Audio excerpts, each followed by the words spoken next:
Friends, അടുക്കളപ്രിയത്തിൻ്റെ പുതിയൊരു എപ്പിസോഡിലേക്ക് എല്ലാവർക്കും സ്വാഗതം. അപ്പം ഇന്നിവിടെ നാം തയ്യാറാക്കാൻ പോകുന്നത് ഒരു നോൺ വെജ് ഐറ്റമാണ്. എന്താണെന്നല്ലേ, അത് എല്ലാവർക്കും തന്നെ ഇഷ്ടമുള്ള പെപ്പർ ചിക്കൻ ഉണ്ടാക്കി നോക്കാം. എൻ്റെ ഈ ചാനൽ ഇതുവരെ സബ്സ്ക്രൈബ് ചെയ്യാത്തവരുണ്ടെങ്കിൽ ഒന്ന് സബ്സ്ക്രൈബ് ചെയ്യുക, ഷെയർ ചെയ്യുക, ലൈക്ക് ചെയ്യുക.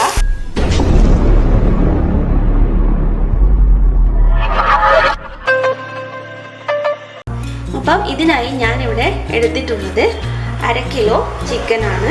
അതിന് ആവശ്യമായിട്ടുള്ള സാധനങ്ങൾ എന്തൊക്കെയാണെന്ന് നോക്കാം. 1 ടേബിൾ സ്പൂൺ കുരുമുളക് എടുത്തിട്ടുണ്ട്. അതുപോലെ തന്നെ ഒരു 1/2 ടീസ്പൂൺ സാദാ ജീരകം, ചെറിയ ജീരകം, 1 ടീസ്പൂൺ വലിയ ജീരകം, പെരുംജീരകം. പിന്നെ നമുക്ക് ഇതിന് 2 വറ്റൽമുളക്, അതുപോലെ തന്നെ ഒരു 3 കറയാമ്പൂ, അതുപോലെ തന്നെ ചെറിയ 2 കഷ്ണം കറുവപ്പട്ട. പിന്നെ ആവശ്യമുള്ളത് 2 പച്ചമുളക്, ഒരു ചെറിയ കഷ്ണം ഇഞ്ചി, ഒരു 5-6 വെളുത്തുള്ളി, ഒരു മീഡിയം സൈസ് സവാള ഞാൻ ചെറുതായിട്ട് അരിഞ്ഞു വെച്ചതാണ്. പിന്നെ നമുക്ക് 1 ടേബിൾ സ്പൂൺ മല്ലിപ്പൊടി, 1/4 ടീസ്പൂൺ മഞ്ഞൾപ്പൊടി, ഒരു 1/4 ടീസ്പൂൺ ഗരം മസാലപ്പൊടി. ഇത്രയും സാധനങ്ങളാണ് നമുക്ക് ഇതിനായിട്ട് ആവശ്യമുള്ളത്. പിന്നെ വിട്ടുപോയത് കറിവേപ്പില. അപ്പോൾ നമുക്ക് ആദ്യമേ തന്നെ നമ്മൾ എടുത്തിട്ടുള്ള ഈ കുരുമുളക് പൊടി, ചെറിയ ജീരകം, വലിയ ജീരകം, ഇതെല്ലാം കൂടി നമുക്കൊന്ന് നന്നായിട്ട് ഡ്രൈ റോസ്റ്റ് ചെയ്യാം. അപ്പം നമുക്ക് ഒരു ചീനച്ചട്ടി അടുപ്പ് വെച്ച് നമുക്ക് ഇതെല്ലാം ഒന്ന് ചെറുതായിട്ടൊന്ന് വറുത്തെടുക്കാം. കുരുമുളക്, ചെറിയ ജീരകം, പെരുംജീരകം,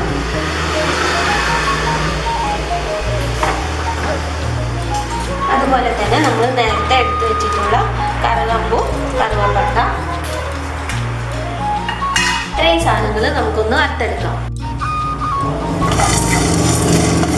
ചെറിയ തീയിലിട്ടിട്ട് വേണം ഇത് വറുത്തെടുക്കാനായിട്ട്, ഇല്ലെങ്കിൽ കരിഞ്ഞു പോകും. നന്നായിട്ടൊന്ന് ചൂടായി വന്നാൽ മതി. ഇത് നമുക്ക് മിക്സിയിലിട്ട് നന്നായിട്ട് ഫൈൻ പൗഡറായിട്ട് പൊടിച്ചെടുക്കാനുള്ളതാണ്. ഇപ്പം നമ്മൾ വറുത്തെടുത്ത ജീരകവും കുരുമുളകും എല്ലാം മിക്സിയിലേക്ക് മാറ്റിയിട്ടുണ്ട്. ഇനി നമുക്ക് അതേ ചീനച്ചട്ടിയിൽ തന്നെ ഉള്ളി നന്നായിട്ട് വാട്ടിയെടുക്കാം. ഇതിലേക്ക് ഞാനൊരു 2 ടീസ്പൂൺ വെളിച്ചെണ്ണ ഒഴിച്ചു കൊടുത്തിട്ടുണ്ട്. അതിലേക്ക് നമ്മൾ നേരത്തെ ചെറുതായി അരിഞ്ഞു വെച്ച സവാള ഇതിലേക്ക് ഇട്ട് കൊടുക്കാം. ഒരു മീഡിയം സൈസ് സവാളയാണ് ഞാനിവിടെ എടുത്തിട്ടുള്ളത്.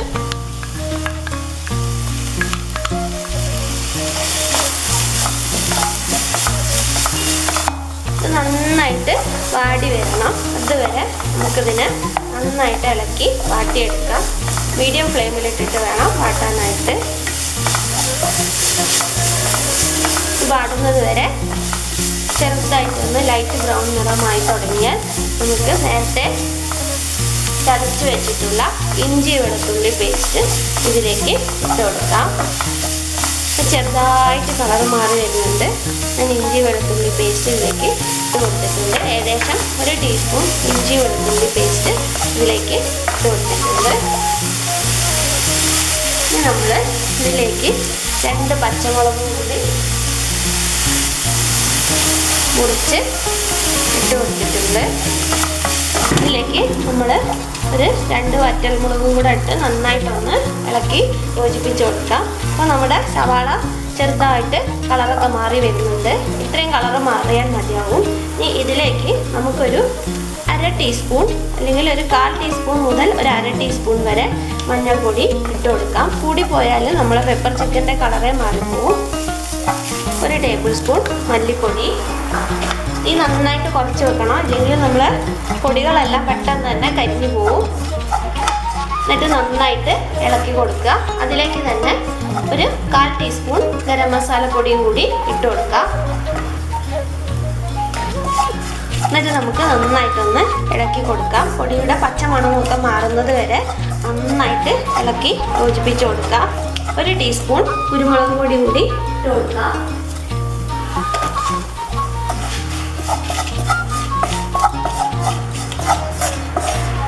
എന്നിട്ട് നമ്മൾ ചെറു തീയിലിട്ട് ഇതിനെ ഇതിൻ്റെ പൊടിയുടെ പച്ചമണം മാറുന്നത് വരെ നന്നായിട്ട് ഇളക്കി യോജിപ്പിച്ച് കൊടുക്കാം. ഇതിലേക്ക് 1 ടീസ്പൂൺ ഉപ്പ് കൂടി ഇട്ട് നന്നായിട്ടൊന്ന് ഇളക്കി കൊടുക്കാം. ഇനി നമുക്ക് നേരത്തെ കഴുകി വൃത്തിയാക്കി വെച്ചിട്ടുള്ള ചിക്കൻ ഇതിലേക്കൊന്ന് ഇട്ട് കൊടുക്കാം. ചിക്കൻ ഇട്ടതിന് ശേഷം നന്നായിട്ടൊന്ന് ഇളക്കി കൊടുക്കുക. എന്നാലേ നമ്മുടെ മസാല ചിക്കനിൽ നന്നായിട്ട് പിടിച്ചുള്ളൂ. അപ്പോൾ നമ്മുടെ ചിക്കനിലൊക്കെ നമ്മൾ നന്നായിട്ട് ഫ്രൈ ചെയ്തെടുത്ത മസാല നന്നായിട്ട് പിടിച്ചിട്ടുണ്ട്. ഇനി നമുക്ക് ഇതൊരു 15-20 മിനിറ്റോളം അടച്ച് വെച്ച് വേവിക്കാം. വെള്ളം ഗ്രേവി ആയിട്ട് ആവശ്യമുള്ളവർക്ക് വേണമെങ്കിൽ ഒരു 1/4 കപ്പ് വെള്ളം ഇതിലേക്ക് ആഡ് ചെയ്ത് കൊടുക്കാം. നന്നായിട്ട് റോസ്റ്റായിട്ട് കിട്ടണമെന്നുണ്ടെങ്കിൽ ഒട്ടും തന്നെ വെള്ളം ചേർക്കാതെ ഇത് ചെറു തീയിലിട്ട് നന്നായിട്ട് അടച്ച് വെച്ചിട്ട് വേവിച്ചെടുത്താൽ മതിയാകും. അപ്പോൾ നമുക്കിതൊന്ന് അടച്ച് വെച്ച് വേവിക്കാം.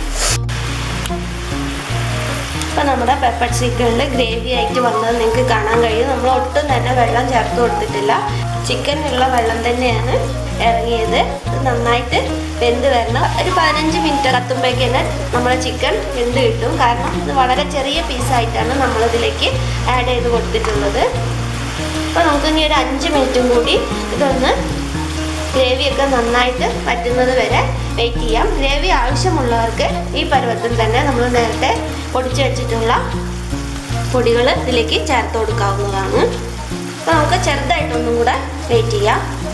അപ്പോൾ നമ്മുടെ ചിക്കനിലെ വെള്ളമൊക്കെ അത്യാവശ്യം നന്നായിട്ട് തന്നെ വറ്റിയിട്ടുണ്ട്. ഇനി നമുക്ക് നേരത്തെ പൊടിച്ച് വെച്ച പൊടികൾ ഇതിലേക്ക് ചേർത്ത് കൊടുക്കാം.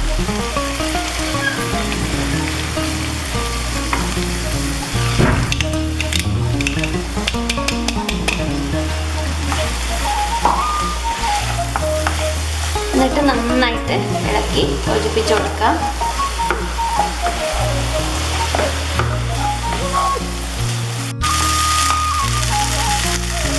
ഇപ്പോൾ നമ്മുടെ ചിക്കൻ റെഡി ആയിട്ടുണ്ട്. നമുക്ക് കുറച്ച് കറിവേപ്പിലയും കൂടെ ഇട്ട് നന്നായിട്ടൊന്ന് ഇളക്കി യോജിപ്പിച്ച് കൊടുക്കാം. നമുക്ക് തീ ഓഫ് ചെയ്യാവുന്നതാണ്.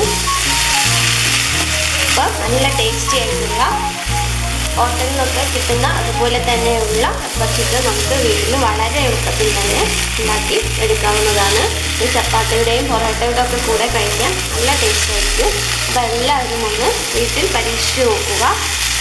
എല്ലാവരും കമൻസ് അറിയിക്കുക. അതുപോലെ എൻ്റെ ഈ ചാനൽ ഇതുവരെ സബ്സ്ക്രൈബ് ചെയ്യാത്തവരുണ്ടെങ്കിൽ ഒന്ന് സബ്സ്ക്രൈബ് ചെയ്യുക.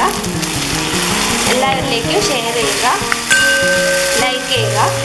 ഇനി മറ്റൊരു വിഭവമായി അടുത്ത എപ്പിസോഡിൽ കാണുന്നത് വരെ എല്ലാവർക്കും ബൈ.